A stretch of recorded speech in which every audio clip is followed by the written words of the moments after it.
સુરતમાં બેફામ દોડતા ટ્રક ચાલકો સામે કાર્યવાહીની માંગ સાથે ગભેણી ગામના લોકો દ્વારા કલેક્ટરાલય પહોંચી ઉગ્ર રજૂઆત કરાઈ હતી. સુરતમાં ભારે વાહનના ચાલકો વારંવાર અકસ્માતની ઘટનાઓને અંજામ આપતા હોય છે, ત્યારે ગભેણી ગામમાં બેફામ દોડતા ટ્રક ચાલકો હાલ બેફામ બન્યા હોય તેમ ગત 13મી જાન્યુઆરીના રોજ ટ્રક ચાલકે એક 52 વર્ષીય સુરેશ પટેલને અડફેટે લેતા મોત નીપજ્યું હતું. જે અંગે સચિન પોલીસ મથકમાં ગુનો નોંધાયો હતો અને પરિવાર દ્વારા ન્યાયની માંગણી કરી કસૂરવાર વિરુદ્ધ કડક કાર્યવાહીની માંગ સાથે કલેક્ટરને રજૂઆત.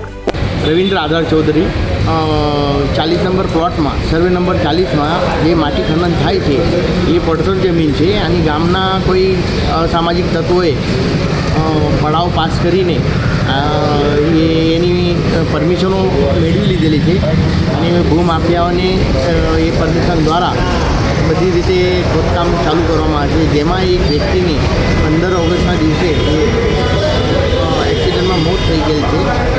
એ બાબતે મને જાણ થતાં અને એ લોકોને મદદરૂપે અહીંયા સુધી કલેક્ટર સાહેબની મુલાકાત માટે લાવ્યો હતો. શું જવાબ મળ્યો તમને? કલેક્ટર સાહેબે બાંયધરી આપી છે કે અમે કરી લઈશું, ધ્યાન દઈશું.